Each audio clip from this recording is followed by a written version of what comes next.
Readiness can exist without internal alignment. When a person sits at a drum kit, several elements are present simultaneously. The instrument occupies the room, the body occupies the seat, the hands rest on the snare, and the sticks remain still. No sound has begun, and no decision has been made. The situation exists without requiring confirmation. In this moment, readiness is not being assessed internally. There is no checklist to complete and no signal to await. The drum kit does not respond to evaluation. Presence is established through physical arrangement rather than internal agreement. What exists here is not a single point of readiness, but a field in which multiple elements coexist. Presence within a differentiated field. Readiness is often imagined as a unified internal state. It is expected to feel coherent, confident, or resolved. When this feeling is absent, readiness is assumed to be missing. At the instrument, readiness does not appear as a single internal signal. It is distributed across several observable elements. The instrument is accessible. The body is positioned. The hands remain in contact or proximity. Time is available. None of these elements depends on the others for its existence. Because readiness is distributed rather than concentrated, it does not require internal alignment to be complete. One element may feel unsettled while the others remain unchanged. The condition persists because no single component is responsible for maintaining it. This distribution allows readiness to exist without consolidation. It does not need to gather itself into a feeling before it can be recognized. Alignment as an added requirement.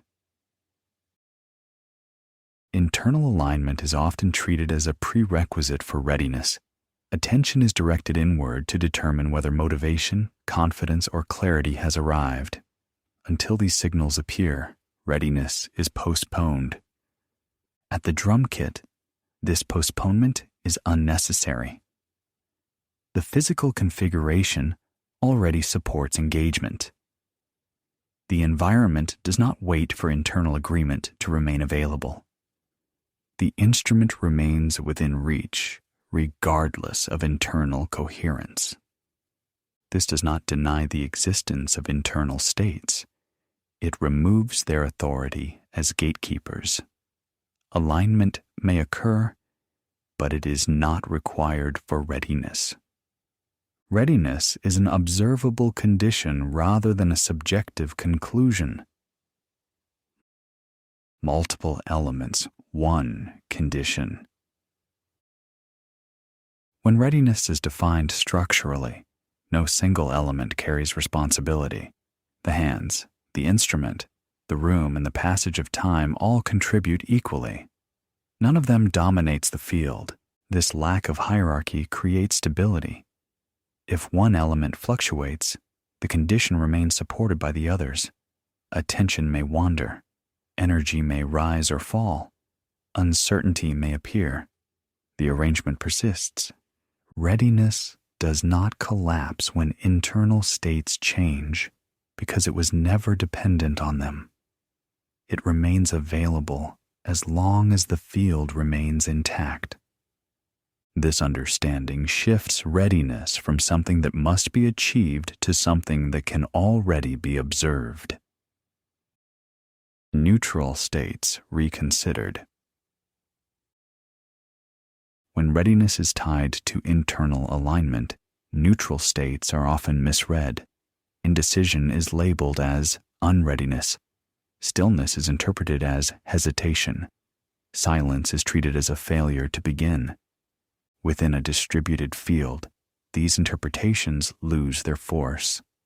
Neutrality does not negate readiness.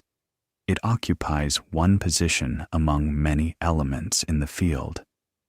The absence of internal certainty does not remove the condition. It exists alongside it.